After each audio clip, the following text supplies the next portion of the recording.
দেখে আপনাগো কাছে কিরম লাগতে আছে, মোর কাছে তো একসের ভালো লাগে। মুই তো ভাবছি যে আজকেরা মোরে একবারে ভালো যে পাইবে, কইবে যে তুমি যে কি রাঁধছো সালুন সালুন খাইয়া আজকেরা মোর প্রশংসায় পঞ্চমুখ ষষ্ঠমুখ হইয়ে যাইবে।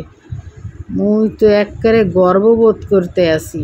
বেটা যাই হোক, মুই ভাবলাম মুই একটু খাইয়াই দেখি কেমন লাগতে পারে। এইয়া মোর তো দেখকে মনে হইতেছে জব্বর বালা হইছে। যাই হোক, মুই দুগো খামু, হেইয়া আপনারা চাইয়া চাইয়া দেখেন কেমন।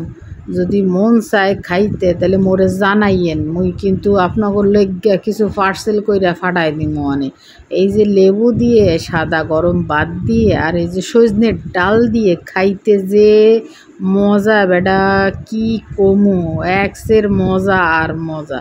মোর তো মন চায় যে মুই লেবু দিয়ে আর এই ডাল দিয়ে 1 প্লেট না 2-4 প্লেট ভাত খাইয়ে নি। কিন্তু দিন দিন আমি তো সেই মোটা হইতে হইতে একদম ড্রামের মতো হয়ে যাইতে আছি। যার জন্য খাইতে গেলেও বেশ হিসাব করেই খাইতে হয়, বুঝছো বেটা। মুই তো মন চাইলে জম্মের খাওয়া খাইতে পারি না, হেলে তো আবার ডাক্তারের কাছে পয়সা দিতে হইবে এনে। যাই হোক, মোটামুটি চলে, যা ভাবছিলাম সেই রকমই হইছে সালুন।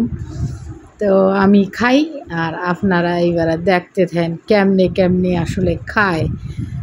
যাই হোক, আল্লাহ হাফেজ আর কি। সবাই ভালো থাকবেন, সুস্থ থাকবেন আর আমাকে সাপোর্ট করবেন। আল্লাহ হাফেজ।